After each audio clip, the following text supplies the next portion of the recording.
Okay, so it's about time to move into the shop and to get things started here, move along and start building, get to the nitty gritty.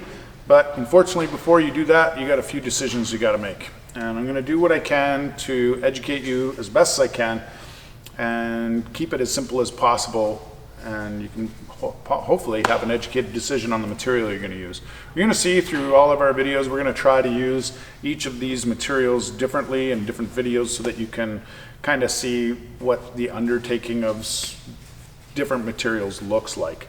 I guess basically in the end what happens is that not all materials are alike, obviously. It's obvious that some are more prone to dampness than others. Some of them are more prone to dryness than others, and they'll get warping and like splintering and that type of a thing. Some materials are super easy to work with, but they're not very durable, or they need a lot of prep time, or so on and so forth. So well, I'm going to go through each of the materials and the reason why. So a lot of the old arcade machines and stuff were made with plywood because of two things. One, that's what was readily available at the time. They didn't have the technology of some of these press boards and MDFs and things like that at that time, or they were new and they were very, very expensive to use. So they went with plywood, which was very inexpensive, and it was readily available. The other thing is that a lot of that stuff was built in the Midwest kind of a thing, so it could go either south or north, and you had to worry about humidity, especially on the coastline, and if you go further south, there's a lot of humidity. Plywood is really durable for the humidity, but it has its drawbacks. Can be a nightmare to finish. Putting your different primers on it, your sealants, deckling it, that type of a thing. Some of the grain and everything else can kind of pull away and come out and do that kind of fun stuff on you. There are so many different grades. I couldn't even come close to showing them to you here, all the different grades you can go with. It comes down to price point for you if you have if you're dead set on one material or another. Now, plywood's probably going to be your most common, and it's also going to give you probably the biggest gamut for you to choose from, or options, and like finish one side, finish both sides. You can get Baltic birch, you can just get regular birch, you can get actual just plywood, that type of a thing. The higher quality and good one side or good both side that you get, the less work you're going to have to do in the end. But when it comes down to brass tacks, how much time do you want to spend versus how much money do you want to save? This by far is going to be the biggest decision on not necessarily saving money, but saving time. I would spend an extra few bucks on this to save yourself weeks of possible grief and that, trying to prep and sand and deal with all that with this kind of stuff. So the two options that you're going to have for that are going to be MDF and your plywood. You're not going to use anything like OSB or anything like that. You can get press board that is not finished on either side. It's just got like a smooth finish, but it doesn't come with like a melamine type of a coating or anything like that. You can get them glazed, you can get that kind of stuff as well. But if you're in a place where you have to worry about moisture quite a bit, I definitely wouldn't go with a press board. So there's ups and downs with all of them, and everybody's going to tell you stay away from pressboard, stay away from melamine, only go with plywood, only go with MDF, that type of a thing. Honestly, if you're in a really dry area with a lot of heat, I would stay away from plywood, because eventually what that'll do is it'll warp it, it'll dry it out, and then these the grains and stuff that you get in here, they'll start to separate, and it opens it up like a little bit of a vein, and it actually forms a little peak and then splits open and that type of a thing. No matter what grade you get, as long as it's raw, then you're going to have that problem. But if you get something that's pre-finished, that it'll kind of negate that a little bit for you, so you won't have so much of an issue with that. So I would definitely spend the extra few bucks and get something that's finished or pre-finished. Then it also, you don't have to prime it, you don't have to do all that stuff, especially if it's a pre-lacquer. If you cut it and do all that and then get it all ready to go, then you only have to worry about your bare edges, which you're going to be T-molding and that stuff anyway.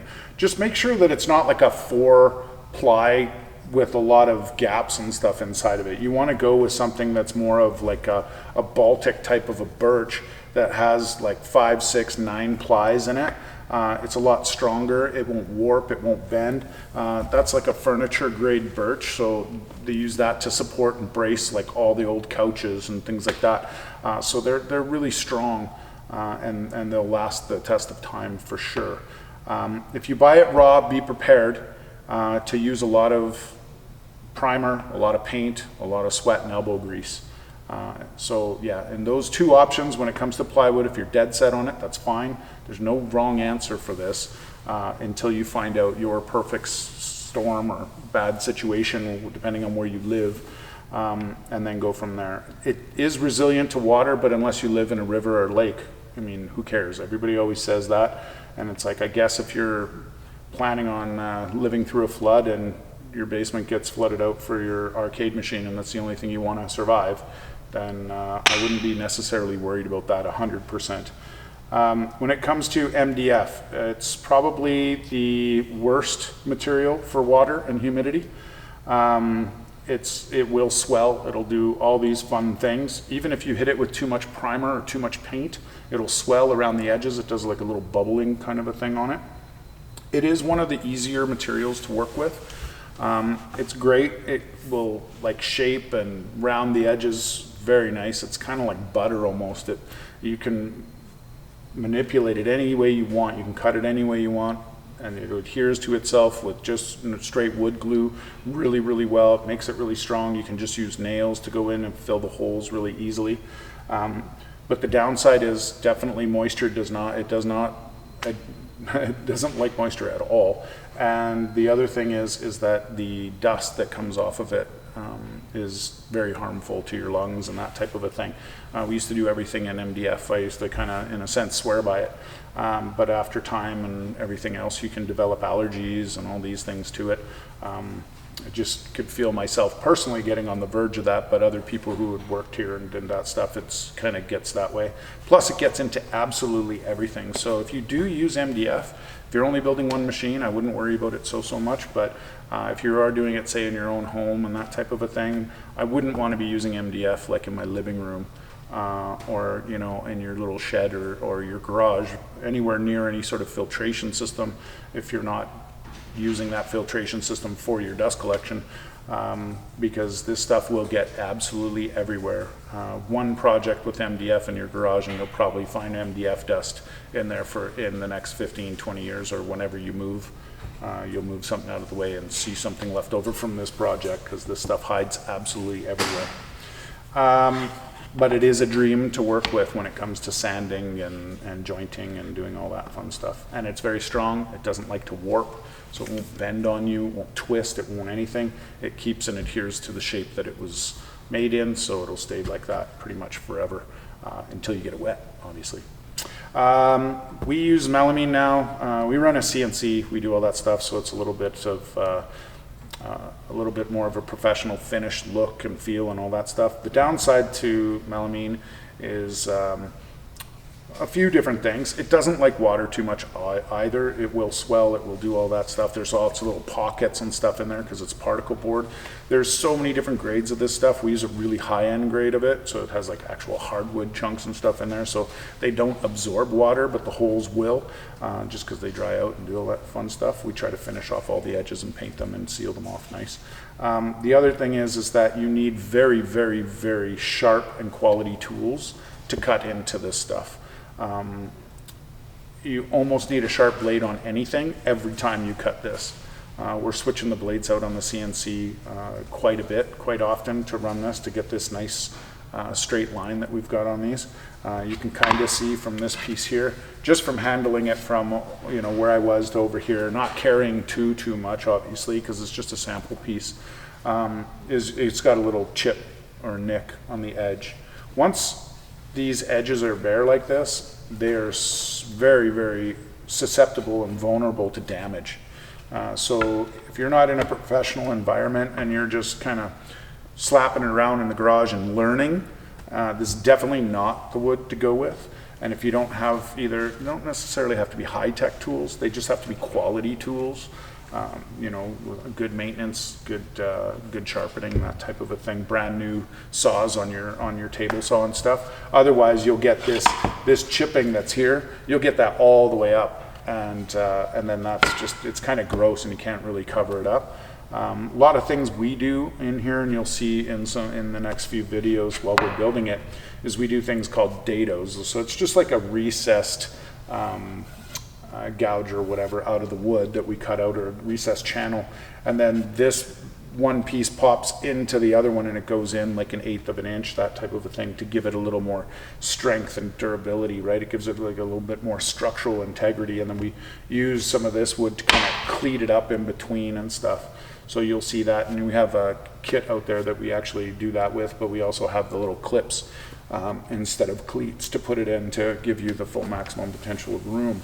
But if you build it in a specific way, it doesn't really matter what wood you use. I mean, obviously you don't want to use balsa wood or something cheap like that, but if you build something properly and you do it the right way and you approach it the right way, you're going to get a premium product in the end.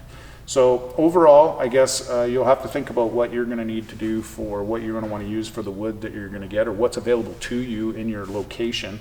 Just remember, if you go plywood, you know, if it's only an extra 20 bucks or 40 bucks a sheet or something like that, you might be a little bit, you know, worried, self-conscious about the finished aspect of the wood when they say it's finished one side or lacquer one side. Don't worry about that. Just buy a little can of lacquer, and then you can kind of fix those little chips and burrs and, you know, little furred edges and stuff later on down the road, but that you're worried about the majority of your piece. And then obviously you don't have to prime it and paint it and all that stuff too before you decal it. You could literally just put a decal on some of those finished pieces, and you just make sure you cover up any damages and stuff like that, because if you put a decal on dry wood, it's going to pull all the moisture out of the decal, and then the decal is just going to fall off, kind of a thing. You've probably seen something like that in your travels in life, so that's kind of what happens there when it sucks all the moisture out of your decal. So yeah, if you have any questions, any concerns, anything like that, feel free to ask us. I'll answer any individual questions on any of this stuff all day long. That's what we're here for. But hopefully I've made a little bit of sense to you, and you kind of have a good idea of what you want to do. I'm sure you had some pre-notions of what you wanted prior to this, but hopefully I helped you make the right decision. So take care, and we'll see you in the next videos.